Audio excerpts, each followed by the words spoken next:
Yeah, I'm not sure what's going on here. I tried to film it and something happened. Maybe the battery's dying on it again. I don't know. But yesterday I got a warning from YouTube on the last video I did, but I think it was kind of a mistake, and it might even been my mistake because I had when I was uploading it, I didn't let the whole cycle happen.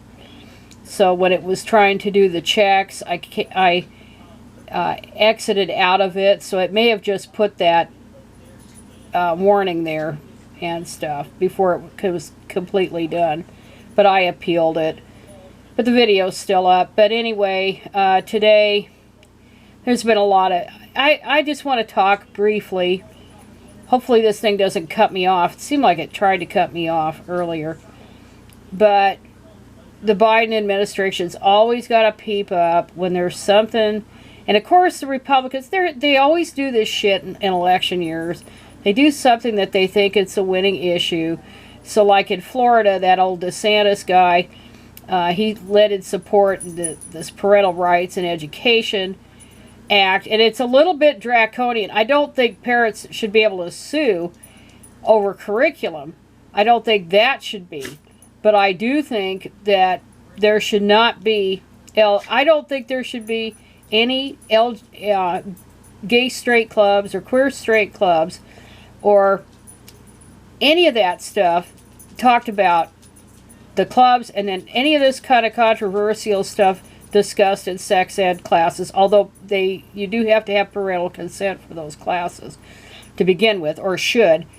I don't think any of that stuff should be allowed at all because it's age inappropriate. And I mean, and sites like Democratic Underground, they get all upset about it, and you can tell these people don't have kids or don't have a stake in, if they don't have kids, even regardless of whether they have kids, they don't have stake in the education system as an employee, a classified or certified teacher, or in any way. They don't have a stake. They just figure kids are mini adults. And that, of course, is the whole notion with queer theory. They want to be able, these proponents want to abolish age of consent. So if you think kids are mini adults that can consent to stuff they can't really consent to, then why not teach all kinds of damn controversial stuff before these kids can even handle it? And that garbage, I'm of the view now that until queer theory is effectively removed out of colleges and universities and out of K-12 education, that sex ed should not be taught at all. Just focus on other academic issues. The sexualizing of children has got to stop. So I haven't seen this particular bill by DeSantis.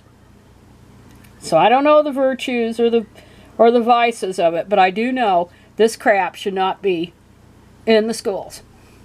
There's too much when you have the GSA groups or the QSA groups in the schools, and we found out, I think it was Beaverton, Oregon, it's as young as grades 4 and 5 that they're being allowed this. And when you've got adults that have to advise these groups, no, you can't do it. It's boundary violations. It's grooming. There's no way around that. So I get it where some of the argument is, well, these kids need to commiserate with other kids, or be with, I shouldn't say commiserate, but be with kids that they have similar interests. But sexuality has no place in definitely not in elementary and middle. And I don't think high school either. It shouldn't. Kids should be focused on other things, like studies, like hobbies, all that stuff. And that's the best cure for all this garbage, is getting kids interested in other things. It's a big world out there, and there's no need to rush kids into things that they have no ability to really handle.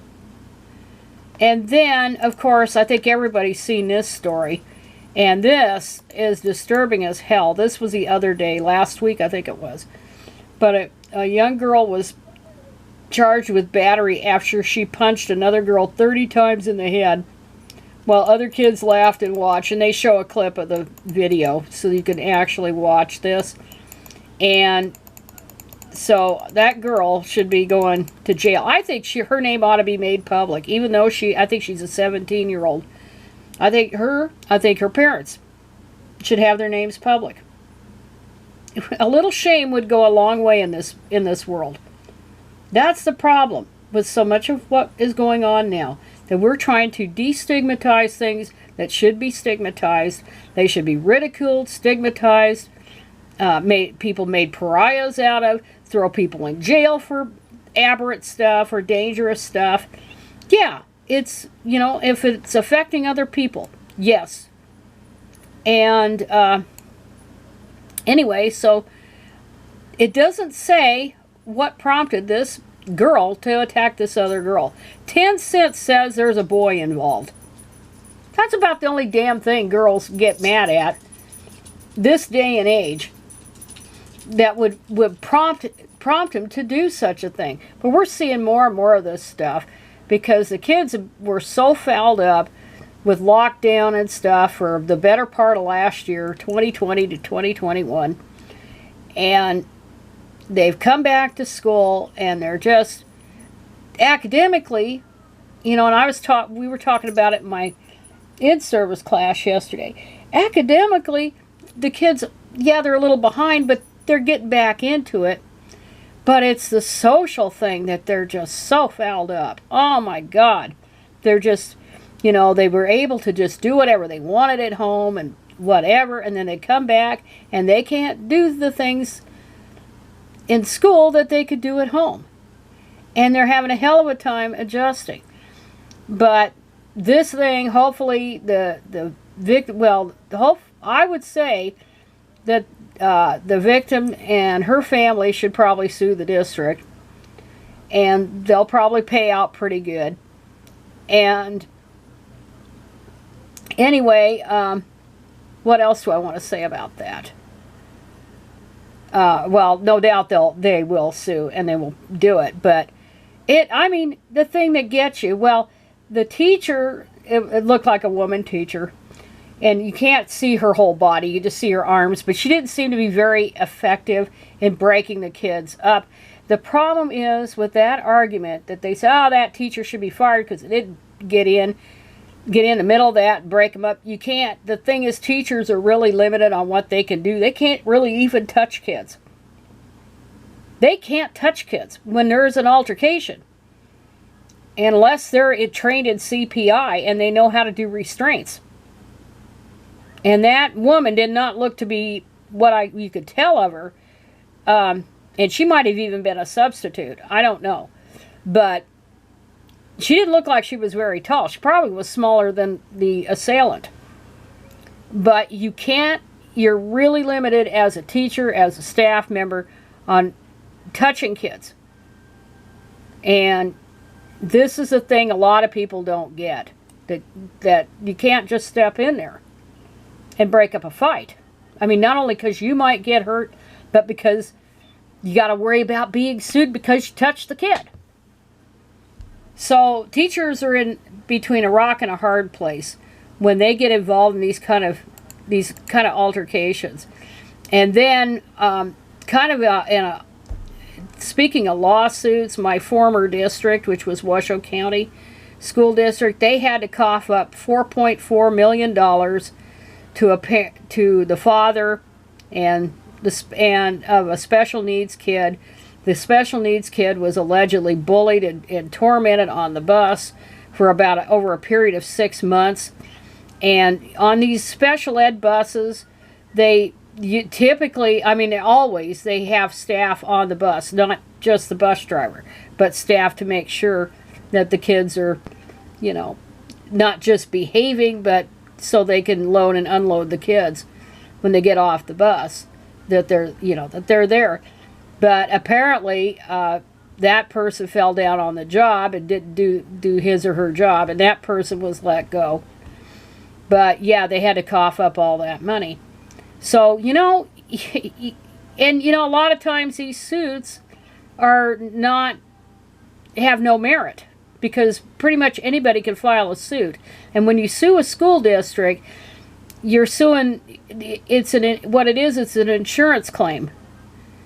And so the insurance company, not the school district so much, decides whether or not to settle or go to trial. And almost never do these cases go to trial. It's a lot cheaper to pay off a parent or the kid and get it out of the way, get the lawsuit out of the way, especially like after discovery, where they get all the facts or they see what's there. And, you know, they do that, whatever it is, it's a hearing that they have usually before the trials. And they agree upon a settlement conference, I guess is what it's called. And that's typically where it ends. But in exchange for that $4.4 million, the dad cannot talk publicly about it. They always put a gag order in as a condition for settling. He can't badmouth the school district. He can't talk about the case, nothing. And his name wasn't released. So that's just an aside about the lawsuits and stuff. So that was my old school district. But this thing, yeah, I haven't found anything more recent than the other day with this girl that beat the other one. But I would say, I'm almost certain there was a boy involved. You know, jealousy. And gosh, you know, is this worth going to jail over? Is this worth, if that's about a guy or about any, really it had to be something stupid. As stupid as that. And maybe even dumber than that. Is that worth going to jail for? I hope she, you know, she's going to pay for that probably for the rest of her life. Because somewhere, her name's going to get leaked out. Her parents' names are going to get leaked out. And that's going to be all she wrote. And it's probably out there. But anyway, that's all I have to say about the various stuff going on in education.